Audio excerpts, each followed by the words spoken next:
네, 안녕하십니까. 기초한국사 강의를 진행을 하고 있습니다. 저희가 지난 시간에 조선왕조 개창 이후 15세기 훈구 세력하고요, 16세기 이후 사회를 주도했었던 사림에 대한 설명을 해드렸습니다. 15세기에서 16세기로 넘어가는 과정에서 4번에 걸친 사화와 무오, 갑자, 기묘, 을사사화가 있었죠.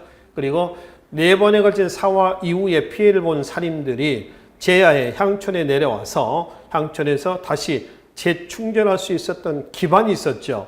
서원, 향약, 유양소 이런 게 있었습니다. 기타 등등. 그래서 여기서 다시 이제 재충전해가지고 중앙으로 진출해서 선조 때 권력을 잡았습니다. 그리고 이제 살인과 살인 간의 붕당 정치로 넘어가는 이런 과정이 되었었죠. 자, 여기까지의 내용을 지난 강의에서 말씀을 드렸습니다. 자, 그 중에서 여러분들이 꼭 기억을 하셔야 될 부분은 4번에 걸친 사화입니다. 무오, 갑자, 기묘을사. 연산군대 2번 나오죠. 무오, 갑자. 중종 14년에 기묘사화. 그리고 명종 원년에 을사사화. 왕위 계승 문제 때문에 나왔었죠. 그 중에 역시 조광조와 관련된 부분은 꼭 기억을 염해 두자. 라고 이제 부탁을 드렸습니다. 지금 다시 재차 말씀을 드린 거고요. 그래서 이제 그런 내용들 중심으로 살펴봤습니다. 그 이후에 이제 사림이 집권하고 나서의 붕당 정치 부분은 이 시간에 우리가 사상사를 좀 보고요. 다음 강의에서 붕당 정치 부분은 확인하도록 하겠습니다. 일단 이 시간의 강의는 사상사 부분을 중심으로 해서 보기로 하겠습니다.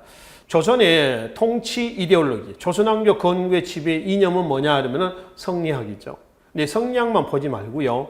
우리가 좀 거슬러 올라가서 고려시대 때 사상과 좀 비교해서 연관해서 좀 살펴보기로 하겠습니다. 고려 사상적 기반은 뭐라고 하죠? 불교입니다.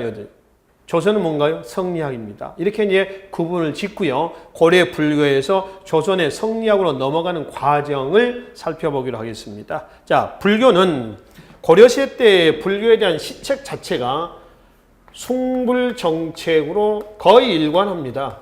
숭불정책에 일관하죠. 국가 정책적으로 후원을 해주는 거죠. 그렇죠? 그러니까 얼마나 융성하겠냐라고 하는 거죠. 그럼 어떤 면에서 어떻게 불교의 융성의 흔적이 나오느냐, 이걸 좀 먼저 보기로 하겠습니다. 일단 정치 면에서 불교 그러면은 정면에서 과거에 승과가 있습니다. 고려 광종대 때 과거제도가 실시가 되면서 승과제도가 마련이 되죠. 승과는 교종승려는 교종선과라는 시험을 보고요. 선종승려는 선종선과라고 하는 시험을 봐요. 그러니까 교종과 선종은 따로따로 시험을 보는 것이죠. 여기에 급제를 하잖아요. 왕의 자문 역할도 하죠. 그걸 왕사라고 그래요. 왕사. 그 다음에 국정에 승려가 참여하기도 합니다.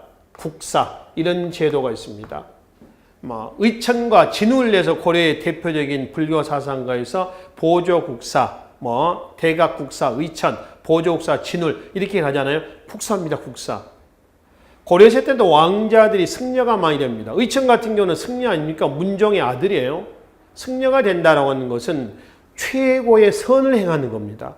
그러니까 어떤 승려가 된다 그러면 조금 천시한다 이런 개념이 아니라는 것이죠. 아무나 승려가 되는 것은 아니다. 이렇게 보시면 되겠습니다. 그래서 이런 왕사, 국사 제도 등을 통해 가지고 승려들이 어떻게 해요?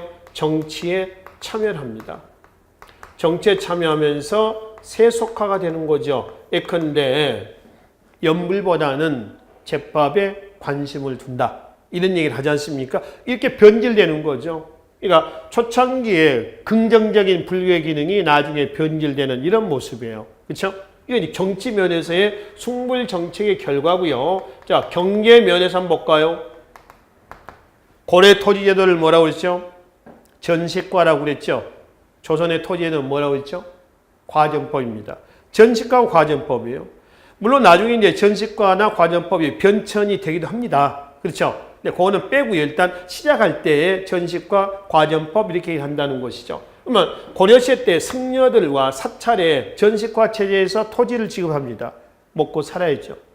걔네들의 경제적 기반을 지급하는 겁니다. 사찰에 지급했던 토지를 뭐라고 그러죠? 사원전. 승려들에게 지급했던 토지를 뭐라고 하죠? 별사전. 참고로 고려 때는 유교, 불교, 풍수, 지리 사상, 도교 사상이 굉장히 유행하죠. 그렇죠? 그래서 고려시대 풍수지리업에 종사했던 사람에게도 토지를 줍니다. 그 토지가 바로 이 별사전이기도 합니다. 그러니까 별사전은 승려와 풍수지리업자에게 주는 토지 이렇게 보시면 되겠죠. 근데 이 토지들은 세금을 내요 안 내요? 안 냅니다. 이런 토지는 전부 다 면세전입니다. 면세전. 그러니까 세금을 안 내요. 이 면세전을 토대로 해서 농장 확대의 토대가 되는 거죠. 농장, 아주 넓은 토지를 얘기합니다. 우리가 이제 일반적으로 얘기하는 농장이라고 하는 개념이에요. 넓은 토지. 근데 고려사 식화지를 보면 말이죠. 농장에 대해서 이런 기록이 나옵니다. 농장은 산천위표다. 그러니까 산과 내천자입니다. 산과 내가를 표식으로 위한다 해서 산천위표라고 나와요. 그만큼 넓은 토지예요. 이런 생각은 넓은 토지 곱하기 한 10배 정도 이상 이게 농장이라고 생각하시면 됩니다. 그러니까 농장 확대는 국가 재정이 좋아져 안 좋아져? 안 좋아지는 거죠. 농촌 농민 경제의 피폐, 파탄으로 넘어가는 거죠. 그렇죠? 이게 농장 확대란 말이에요. 그래서 이제 면세전이 확대가 되고 또 사찰에서는 수공업과 상업과 그죠? 또 고리대 이런 것들이 행해집니다. 사찰에서 고리대라고 한다면은 장생고라고 하는 금융기관이 있습니다. 먼저 수공업법 수공업. 손재주가 좋은 수공업자라든가 사찰에 소속된 노비들에 의해서 여러 가지 것들 만들어서 팔아요. 상업도 발달한다는 얘기 아닙니까? 특히 고려시대 때는 사찰이 범패를 부르고 말이죠. 불교 의식을 행하는 그런 공간에다가 승려들이 뭘 하냐면은 파나 마늘을 심어서 팔아요. 그걸 사가기 위해서 장사꾼이 절로 오겠죠. 장사꾼이라고 또 술 마시면서 떠들썩합니다. 절간이 떠들썩해요. 쿵쿵쿵쿵 거리고 말이죠. 북소리, 장구소리 말이죠. 또 승려들이 입은 가사 있죠. 가사가 술 항아리 덮개로 바뀌고요. 이러한 변질된 모습이 나와요. 또 장생고는 원래는 서민, 즉 아주 이제 하층민들입니다. 그 서민들의 금융기관입니다. 근데 뭘로 변질했어요? 고리대. 이자 놀이하는 높은 이자를 받고 돈을 빌려주는 이런 금융고리 기관으로 변질됩니다. 그러니 사찰 자체의 기능이 완전히 옛날에 종교적 기능이 아니라 이제 세속적 기능으로 바뀐 것이죠. 경제 면에서 얘기입니다. 한편 사회 면에서의 숭불 정책은 왕건이 남긴 유언이 있습니다. 훈요 10조라고 그래서요. 후대 왕실의 안전과 또 백성 편안하게 해라. 또 국가의 안정을 위해서 남긴 유언 10가지가 있어요.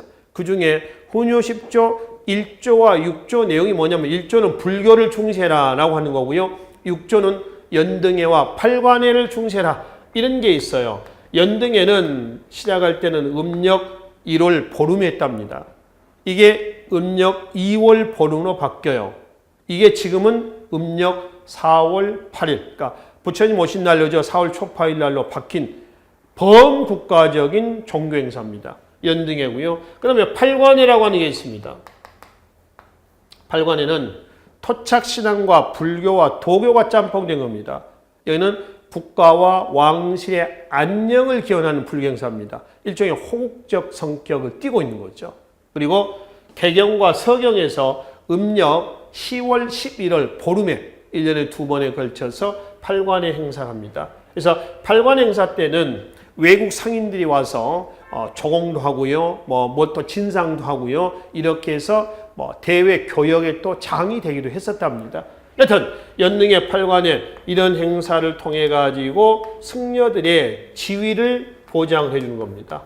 국가 정책적으로 보장을 해주고요, 또 얘네들은 면역의 혜택을 받습니다. 그러다 보니까 사찰 자체가 고려 후기 때 가면은 뭐가 된다? 피역의 소굴이 됐다. 역을 피하기 위한 소굴이 됐다는 겁니다. 그래서 이러한 숭불 정책의 결과 나타난 이건 뭐죠? 폐단이다. 이렇게 보시면 되겠죠. 우리는 역사에서 이런 걸 배웁니다. 무한한 권력은 무한한 부패를 창출한다는 거죠. 지금도 그렇죠. 지금 요즘에 정치권에서 대표적으로 이런 현상들이 나오지 않습니까? 그래서 무한한 권력은 올라가면 올라갈수록 부패는 그만큼 반비례하는 겁니다. 그렇죠? 나중에 이제 뽀록이 나서 구속되고 수사받고 이런 부분들이 많이 나오죠. 우리가 지금 현대도 눈으로 보고 있습니다. 하여튼 이거는 우리 역사만은 아닌 것 같고요. 동서고금을 막론하고 그런 것 같아요. 그렇죠? 그래서 이런 폐단들은 똑같은 원리 속에서 나타난 폐단이다. 이렇죠. 문제는 이런 폐단을 당시 불교계에서는 어떻게 보고 있었을까? 이 폐단을 그냥 무마했느냐 아니면 그냥 묵인했느냐, 무마가 아니라 묵인했느냐 아니면 이거를 뜯어 고쳐보기 위한 노력을 했느냐 이거거든요. 거기에 대한 개혁운동이 나옵니다. 즉 그걸 우리는 뭐라 하냐면 신앙결사운동이라고 그래요. 즉 불교계 뭐죠? 자정운동. 다시 얘기하면 정화운동입니다. 그러니까 요즘 같으면 어떤 시민단체가 등장하는 거죠. 그래서 이제 정부 정책에 대해서 이건 이렇고 이건 이렇지 않느냐. 왜 이렇게 하느냐. 좀 바꿔달라. 시정 좀 하자. 뭐 이런 것들이 나오겠죠. 마찬가지입니다. 불교계에서도 신앙결사운동이 나와요. 결론부터 얘기하면은 불교계 자정운동은 잘 되지는 않았습니다. 잘 됐다, 성공했다, 안 됐다 그걸 보자는 건 아니고요. 이런 과정에서도 불교계에서는 가만히 있지 않았다라고 하는 겁니다. 잘 비록 안 됐지만은 그러면 이 신앙결사운동 단체가 있어요. 교종은 교종계열에서 따로 하고요. 선종은 선종계열에서 따로따로 합니다. 자, 교종계에서는 백년결사라고 하는 신앙결사단체가 있고요. 선종계열에서는 수선결사라고 하는 신앙결사단체가 있습니다. 백년결사라고 하는 신앙결사단체를 조직했던 사람은 요세라는 승려고요. 수선결사를 조직했던 사람은 누구냐면 진울입니다. 진울. 고려 후기 때 진울이죠. 이 요세가 전라남도 강진, 만덕사라고 하는 사찰에서 진울은 전라남도 순천, 송광사라고 하는 사찰에서 바로 각각 뭐죠?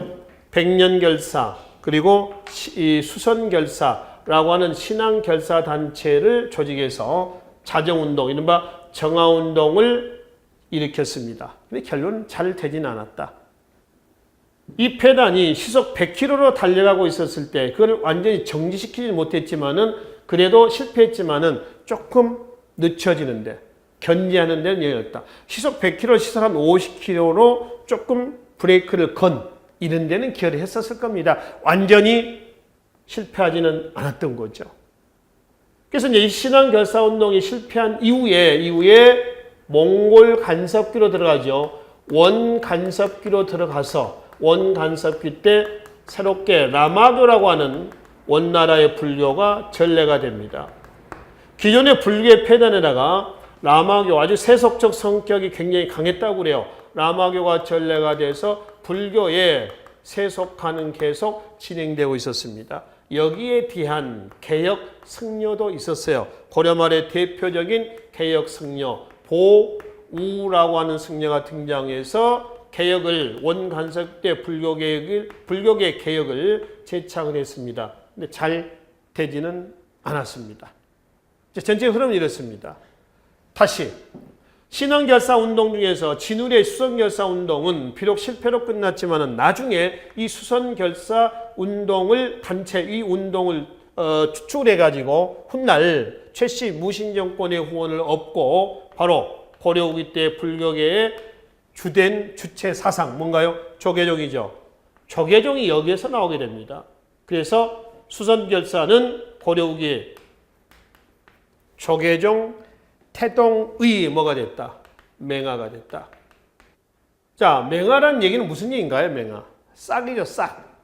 싹을 얘기합니다. 그러니까 조계종은 갑자기 어디서 툭 튀어나온 것은 아니다. 이런 얘기입니다. 바로 수선결사 운동이 연장선상에서 나중에 조계종으로 꽃이 폈다라고 이제 보시면 되겠죠. 그렇죠? 자, 다시 이제 그렇게 해서 원 지배하러 들어가고 원 몽골 침략을 받아서 6차에 걸친 침략을 받아서 원 간섭기로 가죠. 그러니까 강화천도 이후에 1270년에 개경환도가 이루어지고 원 지배하러 가서 새로운 원나라의 라마교가 들어와서 또 세속화 됐다. 여기에 대한 개혁도 나왔는데 잘 되지는 않았다. 이때 고려 말 원 간섭기 때 원의 세력을 등에 업고 성장했던 권문 세족들은 얘네들은 당시 이란 불교와 사상적으로는 훈고학을 토대로 해가지고 고려 말에 정치를 문란하게 이끌어가고 있었습니다. 이건 조선 건국 과정에서 말씀드렸었죠. 귀족 연합 정치와 농장 확대. 그래서 귀족은 권문세족이었죠. 연합 정치 기구는 도평의사사입니다. 그러니까 도평의사사를 중심으로 하는 귀족 연합 정치 또 그네들의 농장 확대 등을 통해 가지고 고려 말의 정치 경제가 혼탁했습니다. 이러한 고려 말의 모순을 수습하는 과정에서 새롭게 성장했던 개혁 세력들이 있었습니다. 누구예요? 신진 사대부입니다. 정도전, 조준 등을 중심으로 하는 신진 사대부고요. 얘네들이 고려 말에 홍건적 외구의 침략을 격퇴하는 과정에서 성장했던 이성계 등의 신흥 무인 세력과 결탁을 해서 나중에 어디를 건국하죠? 15세기 조선 사회를 주도해 나가는 주체 세력으로 성장합니다. 자, 여기서 권문세족의 사상력 기반이 불교와 유학적 기반은 훈과였다라고 한다면은 신진사대부의 사상력 기반은 뭔가요? 얘네 사상력 기반은 성리학입니다. 그러니까 고려시 때의 사상사 중에서 꼭 이 얘기를 하셔야 될 분은 불교고요. 조선은 성리학이 되는 겁니다. 일단 성리학은 잠시 접어두고요. 고려의 불교 관계를 좀 마무리하고 조선의 성리학으로 넘어가도록 하자는 얘기입니다. 우선 고려의 불교계 동향은 이렇게 좀 보시고요. 그리고 고려의 불교 사상을 좀 살펴보기로 하겠습니다. 크게 고려 전기, 의천의 해동, 천태종. 그냥 천태종이라고 해도 관계가 없습니다. 해동이라는 얘기는 중국 천태종하고 구분하자라고 하는 그런 의미로 해석하시면 돼요. 아시겠죠? 그래서 해동 천태종은 교종입니까? 선종입니까? 그러면 교종이라고 합니다. 교종을 중심으로 해서 선종의 교단의 통합이냐 아니면 교리의 통합이냐라고 하는 거죠. 이거는 교단의 통합이라고요. 교단. 천태종에서 강조하고 있는 교리는 교관, 겸수, 그리고 지관 이거를 중시합니다. 이론과 관, 실천을 겸수, 같이 수행한다. 그리고 지관은 마음을 비운다라는 얘기입니다. 자, 교관, 겸수, 지관을 지금 당장 뜻은 이해를 못 해더라도 교관, 겸수, 지관 이런 단어가 나오잖아요. 그럼 이거는 뭐다? 천태종을 얘기하는구나. 이런 정도는 직감적으로 여러분들이 아셔야 돼요. 아시겠죠? 그럼 이제 고려 후기로 갑니다. 고려 후기 때 불교 사상은 뭐죠? 진울의 조계종입니다. 진의 조계종은 교종입니까? 선종입니까? 그러면 이거는 선종입니다. 선종을 중심으로 교종에 뭐를 통합하자는 거죠? 바로 교리의 교리. 교리를 통합하자. 그러니까 우리가 천태종 그러면은 뭐라고 그러냐면은 천태종은 교종, 조계종 뭐죠? 선종. 이렇게 한다는 거죠. 그리고 조계종의 교리는 정해 쌍수, 도노점수. 이게 이제 조계종의 교리예요. 이거를 대단히 중시했다. 역시 마찬가지입니다. 이 뜻은 모르더라도 정해 쌍수니 도노점수니 이런 얘기가 나오면은 진울의 조계종을 얘기한다. 이렇게 기억을 하시면 돼요. 정, 이론과 해, 실천을 쌍수, 같이 수행한다는 거야. 그러니까 글자는 다르지만 사실은 똑같습니다. 교가 정이고요. 관이 해고요. 겸수가 쌍수예요. 아시겠죠? 도노점수였습니다. 오라고 하는 것은 깨닫는다라고 하는 그런 뜻이고요. 돈이라고 하는 것은 순간, 찰나입니다. 찰나. 똑딱하는 찰나고요. 그러니까 순간 깨달았다. 깨달았다 해서 그치는 것이 아니라 점수. 계속 점점 계속 수행을 해야 한다. 그 도노 점수를 하면은 인, 즉, 불 모두 다 성불할 수 있다. 인, 즉, 불이다. 이렇게 일하는 거죠.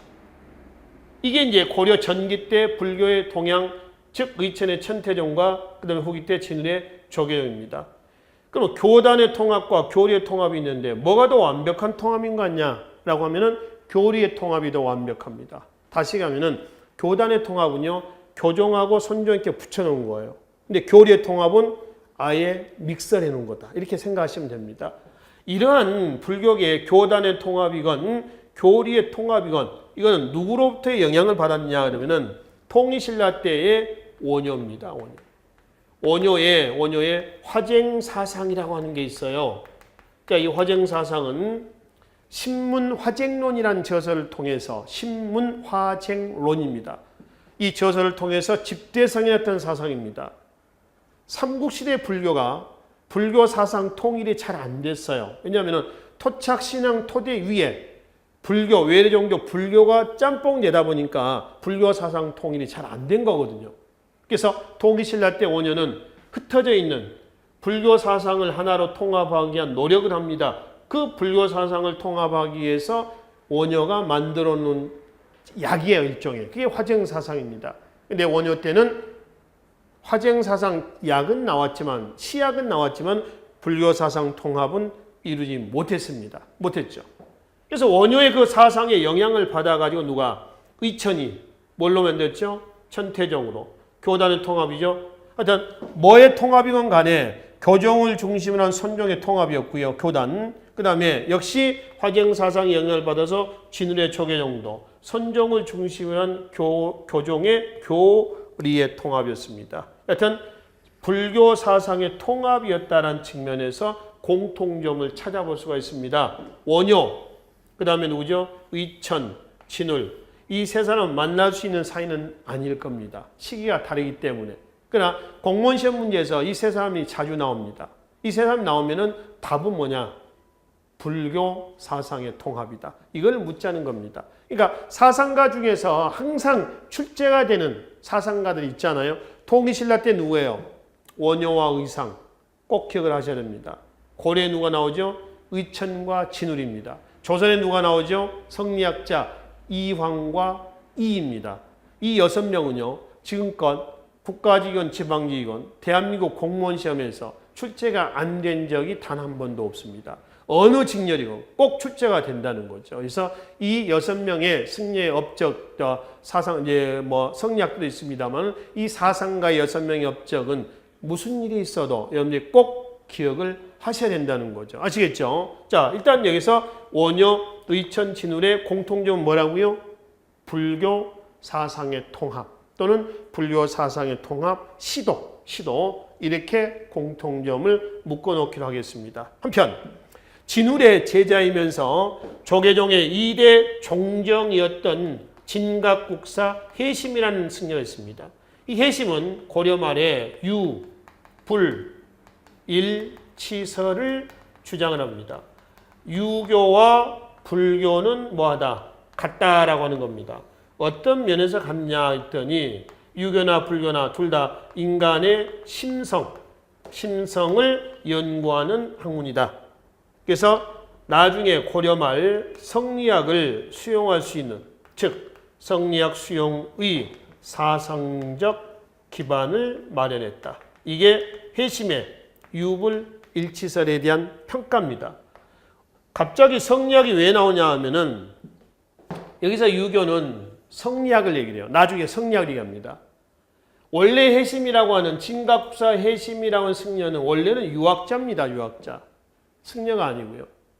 근데 이제 아버지가 일찍 돌아가셔서 어머니가 아들에게 너는 요즘 얘기한다면 공무원 시험을 봐서 공직에 진출해라. 이게 어머니의 꿈이었어요. 그래서 어머니의 꿈을 이제 저버리지 못한 거죠. 그래서 해심은 열심히 공무원 시험 준비합니다. 여러분처럼 열심히 하셨을 거예요. 그렇죠? 열심히 하셔서 유학에 대해서 재간이 좀 있었던 거죠. 그래서 급제를 했어요. 그래서 공직생활 합니다. 그 과정에서 어머니가 돌아가셨어요. 그래서 어머니가 돌아가셨으니까 공직생활 접습니다. 그러니까 본인이 그동안 이제 꿈꿔왔던 불교에 매진하게 되는 거죠. 그래서 이제 스님이 되는 거죠. 나중에 이제 불교에 귀해가지고 내용도 이제 토대를 정리하다 보니까 그동안 공부했던 유교와 지가 이제 자기가 본인이 새롭게 이제 입문했던 불교하고 보니까 똑같다는 얘기입니다. 어떤 면에서 같냐 그랬더니 둘 다 인간의 심성을 연구하는 측면에서는 같더라. 유교나 불교나. 이런 결론에 도달한 거죠. 그래서 인간의 심성을 연구하였다라는 그러한 유불일치설은 고려 말 성리학을 받아들일 수 있는 하나의 사상적 공간을 만들어 놓은 거죠. 절충, 완충 역할을 해는 공간을 만들었습니다. 그래서 고려 말 성리학 수용의 사상적 기반을 마련했다. 그러면 누구? 해심의 유불일치설. 이것도 자주 출제되는 내용이기도 합니다. 이렇게 이제 기억을 좀 해주시면 됩니다. 그래서 고려 사상가에서 일단 의천과 진울의 제자였던 해심 이렇게 나눠서 보시고 아울러 고려 전기 후기를 구분하는 사건이 있죠. 뭐예요? 1170년 무신정변입니다. 무신정변 이전에는 전기, 이때는 무신정권과는 관계없지만은 문벌 귀족의 후원을 얻고 교정이 융성을 하고요.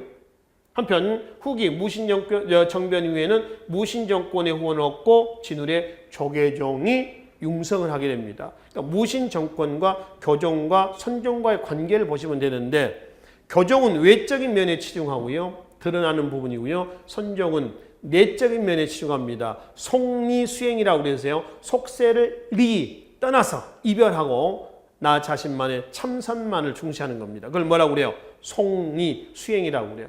그러니까 무신정권 입장에서는 현세 문제, 외적인 면에서 현세 문제에 꼬치꼬치 따지는 교종을 좋아하겠습니까? 아니면은 무신정권은 속세, 즉 현세 문제를 떠나서 나 자신만의 참선만 강조하는 선종을 더 좋아하겠냐라고 하는 거죠. 뭘 더 좋아하겠어요? 여러분이 무신정권이라고 한다면 당연히 선종이겠죠.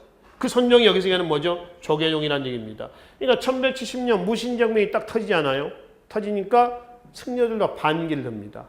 그러면 이때 승려들이 무신정권의 반기를 들었을 때 이 승려들의 총파, 교파는 교종이었을까요? 선종이었을까요? 교종입니다. 개경의 중강사, 또 이런 승려들이 대표적인 사찰입니다. 이 사찰의 승려들이 왜 무신정권의 반기를 들었냐는 얘기입니다. 그 교종 승려 입장에서는 자기네들의 시주 세력이었던 문벌 귀족이 도태가 된 거죠. 그러니까 저항하는 겁니다. 그걸 진압하고 선종을 후원하면서 선종으로 하여금 교종에 대항하게 하는 거죠.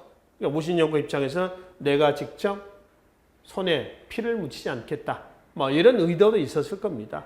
우회적으로 교종을 탄압하기 위한 그런 수단이 아니었을까 이렇게도 보는 것이죠. 여튼 그러한 배경 속에서 무신정변 이후에는 선종이 유행했다라고 보시면 됩니다. 그러나 이제 교종이건 천태종이건 조계종이건 불교 사상사 측면에서 유행했었지만은 문제는 이러한 폐단이 나왔다라고 하는 거죠. 그러니까 물론 이 폐단에 대한 자구책도 있었어요. 시정책도 있었는데 결론 잘 안 됐고 거기다가 더불어 원간섭기 때에 라마교까지 돌아서 세속화의 강도는 또 배가가 되고 있었다는 얘기입니다.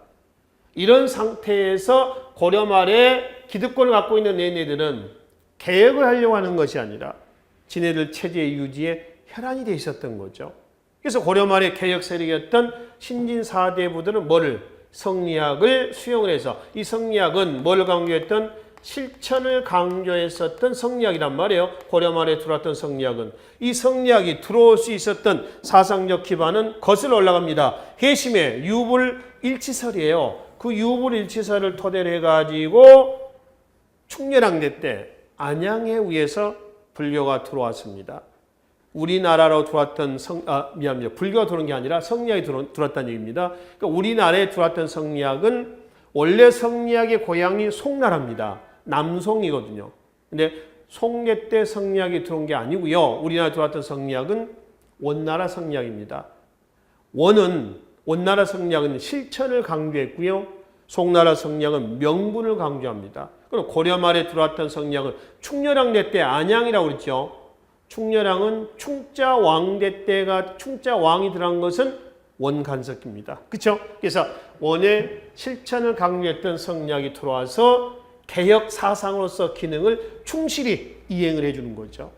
그래서 얘네들의 부정부패 또는 정치적인 문란을 바로잡기 위한 개혁 사상으로서의 기능을 충실히 해줬었던 겁니다. 이것이 조선의 성리학입니다. 그래서 얘네들은 이걸 사상적 기반으로 해가지고 조선을 건국한 이후에 조선 왕조의 사상적인 정책 뭐라고 그래요? 자연스럽게 넘어가죠. 유억부입니다. 고려의 숭불 정책에서 숭유억불로 가는 거죠. 유교를 숭상하고 성리학입니다. 유교. 불교를 억압하는 겁니다. 물론 이제 불교를 억압했다고 해서 불교 자체가 맥이 끊겼다. 이건 아닙니다. 국가 정책이 이렇다라고 하는 겁니다. 자, 예를 들어서 이성계 이력서가 있다고 가져갑시다. 종교란이 있다고 칩시다. 그러면 성명 이성계, 한자 이성계, 본관, 전주 뭐 쓰고, 이제 생년을 쓰고, 주소 뭐 번적 쓰고 이렇게 쓸 거 아닙니까? 종교란에 뭐라고 썼을까요? 불교라고 써, 불교. 이성계 종교는 불교입니다. 그러니까 이성계 국사로 활동했던 사람이 있잖아요. 왕사 역할을 했었던 누구죠? 바로 한양천도에도 영향을 줬던 무학대사입니다. 박자초라고 하는 승려 아닙니까? 무학대사 박자초. 이건 거의 뭐 친구관입니다. 친구관. 아주 막역한 관계죠. 그렇죠? 맨날 술 먹고 맨날은 아니겠지만은 술도 자주 마시고 말이죠. 하여튼 속에 있는 얘기도 하고 농담도 하고 뭐 이런 두 사람 간의 관계입니다. 이런 일화가 전합니다. 이성계하고 무학대사가 술이 이제 만취가 돼가지고 무학대사가 이성계에게 묻습니다. 내가 뭘로 보이냐 했더니 이성계가 이제 무학대사한테 물었어요. 내가 뭘로 보이시오? 그랬더니 부처로 보십니다. 그러니까 그럼 내가 뭘로 보이십니까? 돼지로 보입니다. 이렇게 얘기했다는 거죠. 그렇죠? 그래서 부처의 눈에는 부처만 보이고 돼지 눈에는 돼지만 보인다. 이렇게 얘기를 했답니다. 둘이 이제 술 먹고 껄껄껄 울었었던 뭐 이런 정도. 그러니까 무학대사하고 이성계 관계를 지금 친밀한 관계를 얘기를 하는 겁니다. 여하튼 이성계는 종교는 불교였습니다. 그러나 국가 시책은 뭐요? 숭유, 억불이었던 것이죠. 그래서 조선시대 때 지배 통치 이데올로기, 지배 사상, 성리학은 어느 시대 못지않게 굉장히 발달했습니다. 근데 우리가 얘기하는 15세기 때 성리학은 실천을 강조했던 성리학이었다라고 한다면은 정권이 15세기에서 몇 세기로 가나요? 16세기로 사림으로 훈구에서 사림으로 바뀝니다. 이때는 실천보다는 원래대로의 성리학, 명분을 강조했던 성리학입니다. 그래서 16세기 때에 유행했던 그 성리학, 기와 주리라고 하는 게 있죠. 그렇죠? 리 그리고 기를 얘기합니다. 그러니까 조선의 성리학은 대체 15세기 때 성리학보다는 16세기 이황과 이이에 의해서 집대성이 됐던 주리와 주기 철학을 일반적으로 얘기한다는 겁니다. 성리학을 얘기합니다. 이와 기입니다. 이기론이라고 얘기를 하죠. 그렇죠? 이거는 철학적인 문제입니다. 이거 파고들려면은 평생을 연구해야 됩니다. 이황과 이이는 평생을 이와 기에 연구하는데 평생의 시간을 보냈습니다. 우리는 지금 학위 논문을 쓰는 건 아니거든요. 그렇죠? 우리 공무원 시험 준비하는 과정에서 이와 기의 냄새만 맡고 넘어가도 충분합니다. 일단 이와 기에 대한 얘기 좀 해드리겠습니다. 리라고 하는 것은 뭐냐 그러면 도덕적이고 원리적이고 관념적인 그러니까 도덕적 원리적 관념적인 것이 리다라고 한다면은 눈에 보이지 않습니다. 손에도 안 잡힙니다. 그래서 철학적으로서 본다면 이거는 형이 상학이다. 이렇게 일하고요. 거기에 반해서 이제 기는 현실적이며 개혁적이며 그리고 실천적이라고 그래요. 실천적이다. 그러니까 이거는 철학적으로 본다면은 형이 뭐라고 그래요? 학이다. 이렇게 합니다. 눈에도 보이고 손에도 잡히는 거예요. 이 리는 누가 선구자냐면 이언적입니다. 주기철학의 선구자는 누구냐면은 서경덕입니다. 주리철학의 집대성자는 누구냐 그러면 누구? 이황입니다. 주기철학의 집대성자는 누구냐 하면 누구죠? 이이가 되겠습니다. 그래서 이황과 이이의 업적 사상은 꼭 기억을 하시는 겁니다. 앞서 말씀드렸었던 누구예요? 원효, 의상, 의천, 진울. 물론 이 네 명은 이제 네 사람은 불교 사상가고요. 이황과 이는 유학자, 성리학자입니다. 그래서 이황, 이 부분을 기억하시는데 나중에 이황의 사상에서 보면은 뭐 여러 가지 사상 또 저설이 나옵니다. 주리 철학의 집대상자였으며 또는 뭐 향약에서 예안향약도 나오고요. 또는 뭐 학파에서 영남학파를 형성을 하고요. 또 주기 철학의 이이 같은 경우는 영남학파의 이황과 대비되는 기호학파가 나오죠. 또 향약에서 보면 파주 향약, 서원 향약, 서원은 청주입니다. 해주 향약, 이런 향약도 나옵니다. 물론 조광조가 향약을 처음 실시했다라고 하지만은 조광조 향약은 친족단위 향약이라고 그랬죠. 그리고 조광조 개혁 정치 실패 이후에 김효사화 이후에 전국적인 지역단위 향약은 누구의 이왕과 이에 의해서 지역단위 향약이 실시가 됐다. 이렇게 우리가 지난 시간에 향약에서 말씀을 드렸었습니다. 그래서 이왕과 이의 업적은 여러분들이 꼭 기억을 좀 하시면 되겠습니다. 해서 나타난 16세기 이후에 주리와 주기 철학을 얘기를 한다. 이걸 뭐라 한다? 이기론이다. 주기, 주리 이렇습니다. 근데 이왕의 사상을 조금 거슬러 들어가서 보면은 이왕은 이와 기는 근본적으로 다르다. 이기이원론을 주장을 하고 있고요. 이와 기는 다르다. 근본적으로 다르다라고 하는 겁니다. 근데 이의 사상은 안 그렇거든요. 이는 일, 원, 논, 적, 이, 기, 이 원론을 주장을 합니다. 자, 이건 무슨 얘기냐면은 인간의 심성은 이왕얘기입니다. 인간의 심성은 원래 이와 기로 나눠져 있다. 근데 이는 원래 인간의 심성은 하나다. 근데 사회, 정치, 경제적인 변화에 따라서 이가 되기도 하고 기가 되기도 한다. 즉 이왕의 이기이원론은 가변이냐 불변이냐 그러면 불변이고, 그 다음에 이의 일원론적 이기이원론은 가변이냐 불변이냐 그러면 뭐다? 이거는 가변이다. 변할 수 있다. 이거는 변하지 않는다. 그러니까 정통성리학 그러면은 이왕의 주리 철학 이렇게 보는 거죠. 그러니까 이 정통성리학으로서 이 주리 철학이 한말 어디로 가냐면 위정척사 사상으로 넘어갑니다. 위정척사를 제가 한자로 쓰면은 이렇게 씁니다. 위, 지킨다는 의미의 위예요. 정, 바를 정자입니다. 척, 배척한다는 거죠. 사, 그릇된 겁니다. 바른 것을 지키고, 그리고 그릇된 것을 뭐한다? 배척한다라고 하는 겁니다. 정과 사는 극과 극이 되는 거죠. 그래서 정통성리학의 이는 나중에 한 말에 위정척사상 넘어가고요. 주기 있죠. 현실, 개혁적, 실천적인 사상은 한 말에 위정척사 사상과 반대말이 뭔지 아세요? 개화사상입니다. 그러니까 즉 개화사상은 문 열자는 거고 위정척사는 빗장을 걸어 잠그자는 겁니다. 공통점이 있어 없어? 없죠. 없습니다. 그리고 통합사상에도 영향을 줍니다. 통합도 철학적으로서는 주기론의 영향을 받은 거예요.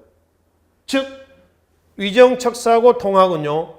공통된 점도 있지만 반대된 점도 있어요. 위정척사하고 개화는 공통점 없습니다. 이건 문 열자는 거고 이건 문 닫자는 거예요. 동학은 둘 다 공통점이라고 한다면 위정척사하고 동학은 외세 배척입니다. 외세 배척이요. 근데 이거는 봉건적인 체제를 지키자는 거고 이거는 반봉건입니다. 그걸 타파하자는 거예요. 반봉건. 이런 성격입니다. 그래서 기와 리의 이런 성향이 나중에 이렇게까지도 영향을 준다라고 하는 것이죠. 이해되시죠? 그래서 우리는 이 시간에 고려시대 때 불교에서 나타난 여러 가지 사상계 동향과 또 고려 말에 나타난 불교의 폐단을 시작하는 과정에서 성장했던 신진 4대부들에 의한 사상적 기반, 성리학과 16세기 이후에 주기, 주리, 성리학에 대한 연구가 심화가 됐던 주기, 주리, 이기론에 대한 내용까지 살펴봤습니다. 물론 이 이후에 더 연장해서 보면 좋겠습니다만 시간 관계상 여기서 마무리하고요. 이 이후에는 어떻게 전개되냐면 나중에 다른 단원에서 한번 강의를 한번 잡아보겠습니다. 성리학도 불교처럼 마찬가지입니다. 성리학도 잘 가다가 어떻게 돼요? 우물 안에 개구리가 돼버립니다. 밖의 문제를 도외시하고 지네를 체제에 유지하는데 성리학을 이용하게 되는 거죠. 거기에 또 반발이 나오겠죠. 그러니까 조선 후기 때 가면은 성리학 비판론 나옵니다. 대놓고 비판하는 거예요. 또 중국 명나라에서 나타난 양명학, 실천을 강조했던 양명이 나옵니다. 마찬가지로 여기서 신진 4대들이 실천을 강조했던 성리학을 가지고 불교를 비판했듯이 조선후기 때 하면 똑같이 반복되는 겁니다. 그 역사라고 하는 것은 그렇죠. 오르막길이 있으면 내리막길이 있죠. 또 오르막길이 있죠. 또 내리막길이 있죠. 역사는 순환이 되는 거예요. 순환되는 겁니다. 똑같은 일이 일어나더라라고 하는 겁니다. 그래서 이제 양명학이 실천을 강조했던 양명에 들어오죠. 또 실학이 나오잖아요. 중농실학, 중상실학에서 전부 공통점은 성리학이 제대로 제 기능을 수행하지 못함으로 인해서 나타난 새로운 사상계의 움직임이 되겠습니다. 이건 조선 후기 때 얘기예요. 일단 거기까지는 가지는 못하겠습니다만은 일단 성리학 여기까지 16세기 조선 중기까지 성리학까지 고려 불교에서 자연스럽게 연계해서 살펴보도록 하겠습니다. 일단 이 시간 강의는 사상가의 집중을 둬가지고 의천, 진울, 이왕, 이의 업적 내용을 중심으로 해서 보시고요. 뒤에 마지막 장에 보면 기출문제가 있어요. 기출문제 1번, 이건 2017년 지방직 문제고요. 의천과 진울에 대한 얘기입니다. 또 2016년도 2번 문제는 국가직이죠. 이왕에 대한 얘기고요. 2017년 3번 문제를 보시면은 2017년 사회복지직 문제입니다. 이거는 성악지교, 즉 이에 대한 얘기입니다. 자, 뭘 얘기를 하냐 그러면은 의천, 진울, 이왕, 이, 또 통일신라 때 원효와 의상, 이 6명의 사상가들은 끊임없이 빠뜨리지 않고 계속 출제가 되고 있다라고 하는 것을 말씀을 드리자고 한 겁니다. 아시겠죠? 자, 그래서 이제 오늘 13강입니다. 고려의 불교와 조선의 성리학 파트는 여기서 마무리를 짓고요. 다음 시간에 붕당 정치에 대한 주제를 가지고 살펴보도록 하겠습니다. 수고하셨습니다.